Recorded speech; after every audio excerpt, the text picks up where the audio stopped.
ದುರಾತ್ಮರು ಬಂದಿದ್ದಾರೆ, ಯಾರಿಗೂ ಗೊತ್ತು? ನಮ್ಗೆ ಗೊತ್ತಿಲ್ಲಲ್ಲ. ಯಾರೋ ಒಳ್ಳೆ ಜನ ಬಂದಿರ್ತಾರೆ.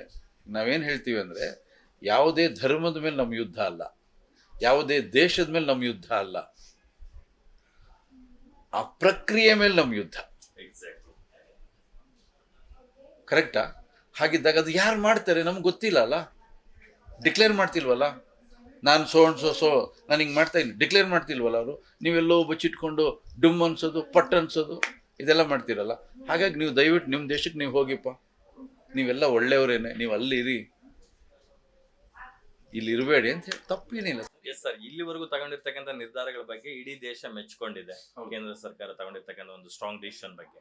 ಮುಂದೆ ಆಗ್ತಕ್ಕಂಥ ನಿರ್ಧಾರಗಳಿಗೂ ನಾವು ಭಾರತೀಯರಾಗಿ ಒಗ್ಗಟ್ಟಾಗಿ ಹಿಂದೆ ನಿಲ್ಬೇಕಾಗುತ್ತೆ, ಅವ್ರಿಗೆ ಸ್ಟ್ರೆಂತ್ ಕೊಡಬೇಕಾಗುತ್ತೆ. ಇವೆಲ್ಲವುಗಳ ಹೊರತಾಗಿ ಜಮ್ಮು ಕಾಶ್ಮೀರ ಅಥವಾ ಕಾಶ್ಮೀರದ ವಿಚಾರಕ್ಕೆ ಬಂದಾಗ ಆರ್ಟಿಕಲ್ 370 ರದ್ದಾಗೋದಕ್ಕೂ ಬಿಫೋರು ಒಂಥರ ಇತ್ತು, ಅದಾದ ನಂತರ ಸಾಕಷ್ಟು ಬದಲಾವಣೆಗಳಾಯ್ತು. ಅಲ್ಲಿ ಸುಮಾರು ಒಂದು 20 ವರ್ಷಗಳಿಂದ ಥಿಯೇಟರ್ಗಳು ಓಪನ್ ಆಗಿರಲಿಲ್ಲ.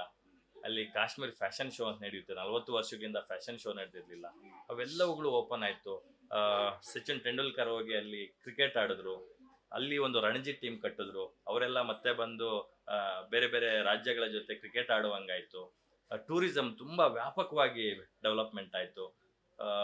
ಜೋಗಿ ಸರ್ ಏನೋ ಬರೆದಿದ್ರು ಒಂದು ಫೇಸ್ಬುಕ್ಕಲ್ಲಿ, ನಾನು ಓದ್ತಾ ಇದ್ದೆ.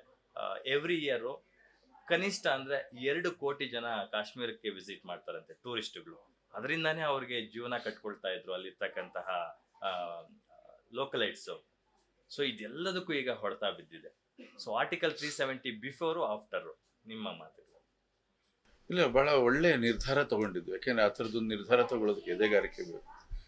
ಒಳ್ಳೆ ನಿರ್ಧಾರ ಅದು. ಯಾಕೆಂದರೆ ಇಷ್ಟೆಲ್ಲ ಮುಂದುವರೆದಂಥ ಒಂದು ದೇಶ ಇನ್ನೂ ಅಲ್ಲಿ 370 ಆರ್ಟಿಕಲ್ ಇಟ್ಕೊಂಡು ಯಾರನ್ನೋ ಸಾಕ್ಕೊಂಡು ನಮ್ಮ ತೆರಿಗೆ ಹಣ ಎಲ್ಲ ಅಲ್ಲಿ ಹೋಗಿ ಯಾರೋ ಸುಖವಾಗಿದ್ದಾರೆ, ಅಲ್ಲಿರೋರು ಸುಖವಾಗಿಲ್ಲ, ಅಲ್ಲಿರೋ ಸಾರ್ವಜನಿಕರಿದಾರಲ್ಲ ಅವ್ರು ಸುಖವಾಗಿಲ್ಲ.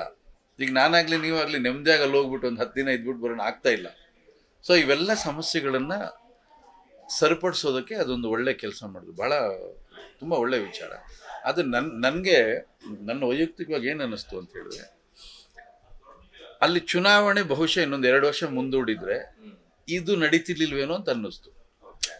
ಈಗ ಏನು ಘಟನೆ ನಡೆದಿದೆ ಈಗ ಅದು ನಡೀತಿರ್ಲಿಲ್ವೇನೋ ಅಂತ ನನಗನ್ನಿಸ್ತು. ಯಾಕೆಂದ್ರೆ ಅವ್ರಿಗೆ ಈಸಿ ಆಗೋಯ್ತು ಬರೋದಕ್ಕೆ. ಅವಾಗ ಭಯ ಇತ್ತು, ಯಾಕೆಂದರೆ ಮಿಲ್ಟ್ರಿಯವರು ಇದ್ದರು ಎಲ್ಲ ಕಡೆ. ಅಲ್ಲಿ ಮಿಲಿಟರಿ ಸಂಖ್ಯೆ ಕಡಿಮೆ ಆಗೋಯ್ತು. ಈಗ ನೋಡಿ, ಈ ಜಾಗದಲ್ಲಿ ಒಂದು ಸಣ್ಣ ಪೊಲೀಸು ಇಲ್ಲ. ಯಾವಾಗ ನಿಮಗೆ ಬೇಲಿ ಇರೋದಿಲ್ವೋ ಮೇವು ಮೇಯಕ್ಕೆ ಬಂದೇ ಬರುತ್ತೆ ಅಲ್ಲ.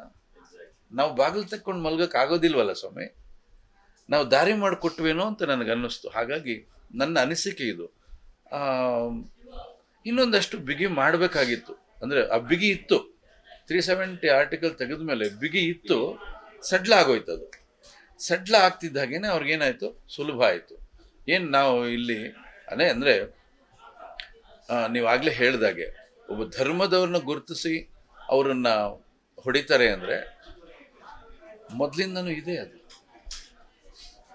ಅದು ಪಂಡಿತರ ಸ್ವರ್ಗ. ಅದು ಇಡೀ ಕಾಶ್ಮೀರ ಪಂಡಿತರಿದ್ದವರು. ನಾವು ಕಾಶ್ಮೀರ್ಗೆ ಏನಕ್ಕೆ ಹೋಗ್ತೀವಿ? ಹಿಮಾಲಯಕ್ಕೆ ಹೋಗ್ಬೇಕಪ್ಪ ಅಂತಾರೆ. ಹಿಮಾಲಯಕ್ಕೆ ಯಾಕೆ ಹೋಗ್ತಾರೆ? ಧ್ಯಾನ ಮಾಡೋಕ್ಕೆ ಹೋಗ್ತಾರೆ, ಯೋಗ ಮಾಡೋಕ್ಕೆ ಹೋಗ್ತಾರೆ, ಬದುಕನ್ನು ಅರಿತುಕೊಳ್ಳೋಕೆ ಹೋಗ್ತಾರೆ. ಆ ಥರದ್ದೊಂದು ಪವಿತ್ರವಾದ ಸ್ಥಳ, ಪಂಡಿತರಿಗೆ ಸ್ವರ್ಗ ಅದು. ನೀವು ಹೇಳಿದ್ದಕ್ಕೆ ನನಗೆ ನೆನಪಾಗಿದ್ದು, 2019ರಲ್ಲಿ ಕಾಶ್ಮೀರಿ ಪಂಡಿತರ ಹತ್ಯೆ ಅಥವಾ ಹತ್ಯಾಕಾಂಡ ಆಯ್ತಲ್ಲ, ಸಾವಿರಾರು ಜನರನ್ನ ಗುಂಡಿಕ್ಕಿ ಕೊಂದ್ರಲ್ಲ. ಆ ಸಮಯದಲ್ಲಿ ಬಹುಶಃ ಅವ್ರನ್ನೆಲ್ಲಾನು ಅವರು ಪ್ರಪಂಚದ ಮೂಲೆ ಮೂಲೆಗಳಲ್ಲಿ ಹೋಗಿ ಸೆಟ್ಲ್ ಆಗ್ಬಿಟ್ರು. ಎಸ್ಪೆಷಲಿ ನಮ್ಮ ಸೌತ್ ಇಂಡಿಯಾ ಕಡೆ ತುಂಬಾ ಜನ ವಲಸೆ ಬಂದು ಈ ಕಡೆ ಸೆಟ್ಲ್ ಆಗ್ಬಿಟ್ಟಿದ್ದಾರೆ. ನಮ್ಮಲ್ಲಿರ್ತಕ್ಕಂಥ ಹವ್ಯಕ ಬ್ರಾಹ್ಮಣರು ಕಾಶ್ಮೀರಿ ಪಂಡಿತರ ಹೆಣ್ಮಕ್ಳನ್ನ ಸಾಕಷ್ಟು ಜನ ಮದುವೆ ಆಗಿದ್ದಾರೆ ಈಗ.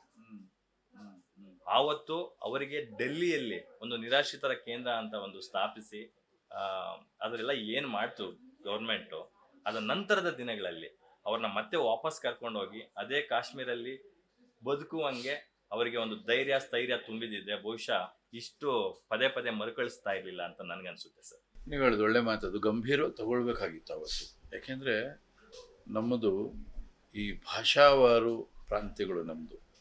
ಈಗ ಒಂದು ತಮಿಳುನಾಡು, ಕರ್ನಾಟಕ, ಕೇರಳ, ಮಹಾರಾಷ್ಟ್ರ, ಅಲ್ಲಲ್ಲಿ ಆಯಾ ಭಾಷೆ ಆಯಾ ಸಂಸ್ಕೃತಿನ ಆ ಸಂಸ್ಕೃತಿ ಜೊತೆಲಿ ಬದುಕ್ತಾ ಇರುವಂಥ ವ್ಯವಸ್ಥೆ ನಮ್ಮದು. ಬೇರೆ ರಾಜ್ಯಗಳಿಗೆ ಹೋಗಿ ಬದುಕ್ಬೋದು ನಾವು, ಅದ್ರ ಮೂಲ ಎಲ್ಲಪ್ಪ, ಬೇರೆ ಎಲ್ಲಪ್ಪ ಅಲ್ವಾ? ಬೇರೆ ಎಲ್ಲಿದೆ ಅಂದರೆ ಕರ್ನಾಟಕದಲ್ಲಿದೆ, ಕನ್ನಡಿಗರು ಡೆಲ್ಲಿಯಲ್ಲಿದ್ದಾರೆ, ಅವ್ರು ಬೇರೆ ಎಲ್ಲಿದೆ, ಕರ್ನಾಟಕದಲ್ಲಿದೆ. ಹಾಗೆ ಈ ಪಂಡಿತರು ಅನ್ನೋ ಒಂದು ಸಂಕುಲ ಇದೆಯಲ್ಲ, ಅದು ಪವಿತ್ರವಾದ ಸಂಕುಲ. ಅದು ಅವ್ರಿಗೆ ಬೇರು, ಅದು ಅವ್ರ ಆ ಬೇರನ್ನ ಕಿತ್ಬಿಡ್ಬೇಕು ಅಂತ. ಆ ಬೇರೆ ಎಲ್ಲ ಕಿತ್ಬಿಟ್ರೆ ಅಲ್ಲಿ ಉಳ್ಕೊಳ್ಳೋವಂಥದ್ದೇನು, ಆ ವ್ಯವಸ್ಥೆನ ಕೆಡಿಸುವಂಥ ಪ್ರಯತ್ನ ಮಾಡಿರೋದು ಇದು. ಹಾಗಾಗಿ ಇದು ತುಂಬ ಕೆಟ್ಟ ಮನಸ್ಥಿತಿ. ಅದು ನಾನು ಆಗಲೇ ಅದನ್ನ ಹೇಳಿದ್ದು. ಪ್ರತಿಯೊಬ್ಬರು ಕೂಡ ಎಲ್ಲ ಜಾಗದಲ್ಲೂ ಇದನ್ನೇ ಶುರು ಮಾಡಿಬಿಟ್ರೆ ಏನಾಗುತ್ತೆ ವ್ಯವಸ್ಥೆ, ನಮ್ಮ ಒಕ್ಕೂಟದ ವ್ಯವಸ್ಥೆನ ನಾಶ ಮಾಡಿಬಿಡ್ತಾರೆ ಅಲ್ವಾ? ಹಾಗಾಗಿ ಇದನ್ನೆಲ್ಲ ಸಂಪೂರ್ಣವಾಗಿ ಇದು ಕೊನೆಗಾಣಬೇಕು ಅಷ್ಟೇ ನಾನು ಹೇಳೋದು. ಇದು ಒಳ್ಳೆ ರೈಟ್ ಟೈಮ್, ಇದು ಕೊನೆಗಾಣಬೇಕು. ಇಂಪಾರ್ಟೆಂಟ್ ಪಾಯಿಂಟ್ ಬರ್ಲೇಬೇಕು ನಾನು. ಆರ್ಟಿಕಲ್ 370 ನಂತರ ಒಂದಷ್ಟು ಧೈರ್ಯ ಬಂತು. ಬಾಲಿವುಡ್ ಮಂದಿ ಒಬ್ಬೊಬ್ಬರಾಗಿ ಅಲ್ಲಿ ಹೋಗಿ ಶೂಟಿಂಗ್ ಮಾಡಕ್ ಶುರು ಮಾಡಿದ್ರು.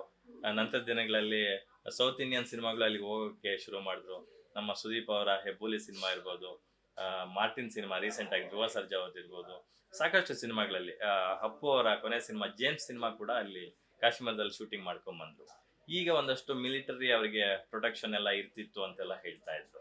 ಬಟ್ ಆರ್ಟಿಕಲ್ 370 ಇದ್ದಂತ ಕಾಲದಲ್ಲಿ, ಅಂದ್ರೆ 2019ಕ್ಕೂ ಮೊದಲು ತುಂಬಾ ಕಷ್ಟ ಇತ್ತು. ಯಾವ ಟೈಮಲ್ಲಿ ಯಾರು ಬಂದು ಎಲ್ಲಿ ಯಾರನ್ನ ಹೊಡೆದಾಕ್ತಾರೋ ಗೊತ್ತಿರ್ಲಿಲ್ಲ. ಒಂಥರ ಟೆನ್ಷನ್ ಅಲ್ಲಿ ಹೋಗಿ ಅಲ್ಲಿ ತರಾತುರಿಯಲ್ಲಿ ಶೂಟಿಂಗ್ ಮಾಡ್ಕೊಂಡ್ ಬರ್ಬೇಕಿತ್ತು. ಆ ಲೊಕೇಶನ್ ಬೇಕೇ ಬೇಕು ಅಂತ ಸಂದರ್ಭದಲ್ಲಿ ತಾವು ಕೂಡ 2 ಸಿನಿಮಾಗಳನ್ನ ಕಾಶ್ಮೀರಲ್ಲಿ ಶೂಟ್ ಮಾಡ್ಕೊಂಡ್ ಬರ್ತೀರ. ಆ ಒಂದು ಸಂದರ್ಭದಲ್ಲಿ ಅಲ್ಲಿ ಪ್ರೊಟೆಕ್ಷನ್ನು ಅಥವಾ ಪರಿಸರ, ಅಲ್ಲಿರ್ತಕ್ಕಂಥ ಜನರ ಮನಸ್ಥಿತಿಗಳು ಎಲ್ಲ ಹೇಗಿತ್ತು ಸರ್? ನಾನು ನಿಮ್ಗೊಂದು ಮುಖ್ಯವಾದ ವಿಷಯ ಇಲ್ಲಿ ಹೇಳಲೇಬೇಕು. ಈ ಭಯೋತ್ಪಾದಕರು ಇದ್ದಾರಲ್ಲ, ಅವ್ರು ಯಾವತ್ತೂ ಕೂಡ ಪ್ರವಾಸಿಗರ ಮೇಲೆ, ಚಿತ್ರತಂಡದ ಮೇಲೆ ಅವರು ತೊಂದರೆ ಮಾಡಿದ್ದೇ ಇಲ್ಲ. ಅವ್ರನ್ನ ತೊಂದರೆ ಮಾಡಿದ್ದೇ ಇಲ್ಲ. ಅವ್ರ ತಂಟೆಗೆ ಬರ್ತಿರ್ಲಿಲ್ಲ. ಅವ್ರ ಗುರಿ ಏನೋ ಒಂದಿರುತ್ತೆ, ಆ ಕಡೆ ಇದ್ರು ಅವರು. ಯಾವತ್ತೂ ಮಾಡಲಿಲ್ಲ. ಇದು ಮೊದಲಿಂದನೂ ಇದೆ ಅಲ್ಲಿ ಸಮಸ್ಯೆ.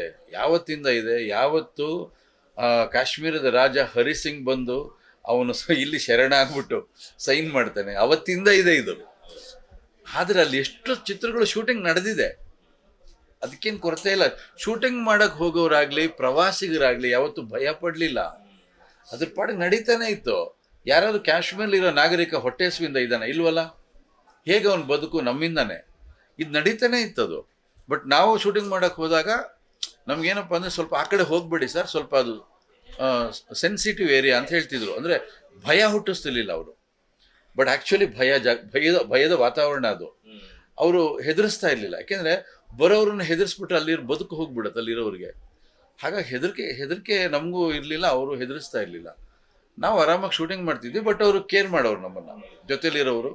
ನಾವು ಎಲ್ಲೆಲ್ಲಿ ಹೋಗ್ತೀವಿ ಅವ್ರಿಗೆ ರಿಪೋರ್ಟ್ ಕೊಡ್ಬೇಕು. ನಾವು ಯಾವ ಭಾಗಕ್ಕೆ ಹೋಗ್ತೀವಿ, ಎಲ್ಲಿ ಚಿತ್ರೀಕರಣ ಮಾಡ್ತೀವಿ ಅಂತ ಅವ್ರಿಗೆ ಹೇಳ್ಬೇಕು. ನಾವು ಹೇಳಿದ್ರೆ ಜೊತೆಲಿ ಇರ್ತಾರೆ ಅವರು.